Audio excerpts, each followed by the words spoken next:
everyone. Today I would be discussing about the polysaccharide test and the unknown. How we can identify an unknown sample given to us of carbohydrate. So in the previous video I have talked about disaccharides. Now I will be starting with the polysaccharides. So the reaction for the starch. Right, we will perform Mollis test. As it is a carbohydrate, we will get this purple or violet color ring in the junction of two layers. In inference, we can write down carbohydrate present. Next is iodine test.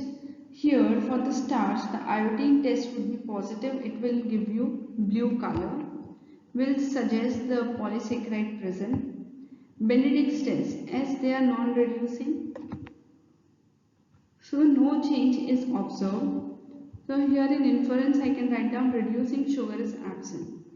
Further I will do the hydrolysis test. Here after doing this hydrolysis test we will get the red precipitates for the Benedict's test. In hydrolysis test again we will first acidify and then neutralize the sample. Right after the breaking of this sample, the free groups are available from the starch molecule, which will give Benedict's test positive after neutralizing the sample. So in inference we can write down starch present, but this is due to presence of a free reducing group at the end of the starch hydrolysis. So this is the observation you can see in the Mollis test. Next, the blue color would be seen in the starch molecule. This negative solution would be there for this Benedict's test. Again, Barford is not required. This is how the hydrolysis test look like. This is with step 1 and this is step 2 if a starch solution is present. By this we can differentiate glucose, fructose, lactose, maltose by different tests. Here I would be discussing about unknown identification scheme. If an unknown example solution is given, I don't know whether it's a disaccharide, polysaccharide or monosaccharide.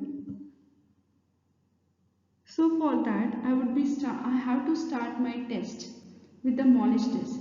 Only then if I know the given sample is carbohydrate, then only I can start with the Mollis test. If I get a violet coloring, then I will next do the iodine test.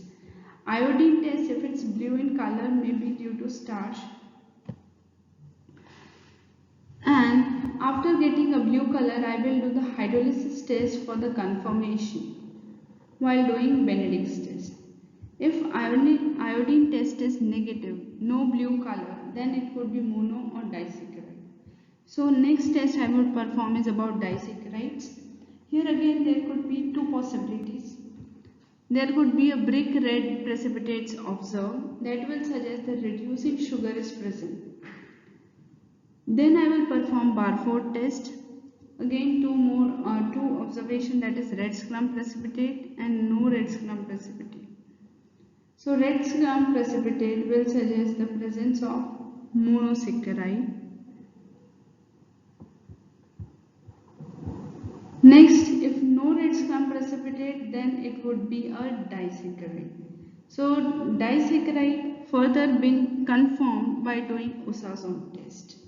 So if it's lactose, it will give you Helfer-shaped crystals,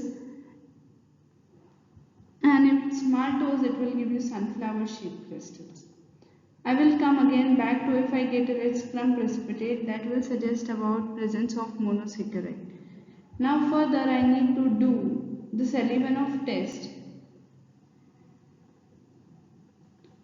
which will differentiate between aldose sugar and ketose sugar.